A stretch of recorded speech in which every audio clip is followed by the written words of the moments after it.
బొల్లా బ్రహ్మనాయుడు కేసును గాని మీరు ఒకసారి పరిశీలిస్తే, బొల్లా బ్రహ్మనాయుడు గారి కేసులో ఏమైంది? ఎక్కడా రిజిస్ట్రేషన్‌లో గాని, అగ్రీమెంట్స్‌లో గాని ఎక్కడా గూడా బొల్లా బ్రహ్మనాయుడు గారి పేరు లేదు.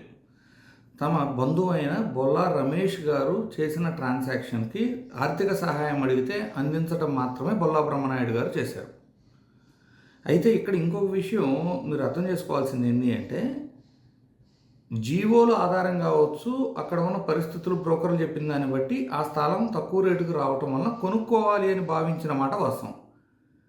కొంత పేమెంట్లు చేసిన తర్వాత ఇప్పటికీ రిజిస్ట్రేషన్లు అవ్వక ఎందుకు అవ్వట్లేదు అని ఆరా తీస్తూ సందేహాలు వచ్చిన తరువాత మొదటిగా బొల్లా రమేష్ గారే వెళ్ళి ప్రభుత్వాన్ని అప్రోచ్ అవ్వడం జరిగింది.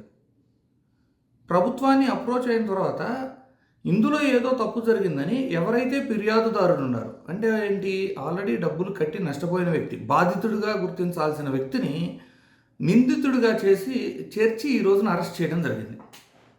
సరే, ఈ విషయంలో ప్రభుత్వం చేసిన తీరు కరెక్టా రాంగా అనేది పక్కన పెడితే, గతంలో ఇలాంటి ఇన్సిడెంట్ జరిగినప్పుడు తెలంగాణ ప్రభుత్వం ఎలా వ్యవహరించింది? మొదటిగా మనం వసంత కృష్ణప్రసాద్ గారి ఇన్సిడెంట్ తీసుకుందాం.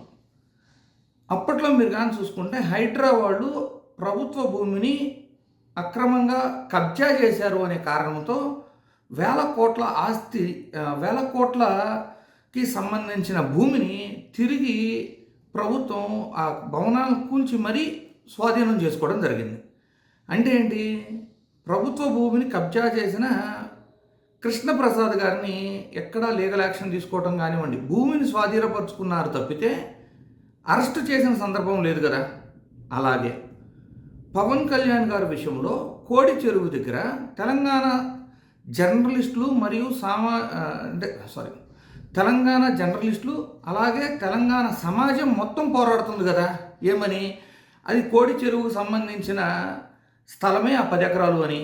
మరి పవన్ కళ్యాణ్ గారు సైతం ఏమంటున్నారు, ఒకవేళ అది ప్రభుత్వం అయితే తిరిగి ఇచ్చేస్తాను అంటున్నారు. మరి ప్రభుత్వాన్ని కబ్జా చేసినందుకు పవన్ కళ్యాణ్ గారిని ఏమన్నా అరెస్ట్ చేశారా? ఈ 3 సందర్భాలు ఒకే రకంగా ఉన్నప్పుడు కేవలం వైఎస్ఆర్సీపీ అభ్యర్థి విషయంలో మాత్రమే తెలంగాణ ప్రభుత్వం ఎందుకు ఇలాంటి చర్యలు తీసుకుంది? ఇంకొన్ని ఎగ్జాంపుల్స్కి వెళ్తే, తెలంగాణలో డ్రగ్స్ సేవించి ఒక టీడీపీ ఎంపీ దొరికారు, అలాగే ఒక బీజేపీ ఎమ్మెల్యే యొక్క కొడుకు దొరికారు. వాళ్ళని స్టేషన్ బెయిల్ ఇచ్చి మరి పంపించేసిన తెలంగాణ ప్రభుత్వం, తెలంగాణ జర్నలిస్టులే కాదు తెలంగాణ సమాజం మొత్తం కూడా కోడి చెరువు విషయంలో ఆందోళన చేస్తున్నా కూడా వాటిని విస్మరించి కేవలం తమకు ఉన్న కంఫర్ట్ జోన్, చంద్రబాబు ప్రభుత్వంతో ఉన్న కంఫర్ట్ జోన్కి రేవంత్ రెడ్డి గారు ఆంధ్రాలో ఏ విధంగా అయితే బాధితులనే నిందితులుగా కేసులు కడుతున్నారో ఆ తరహా రాజకీయాన్ని తెలంగాణలో కూడా తీసుకొచ్చారని భావించాలా? ప్రజలారా ఒకసారి ఆలోచించండి.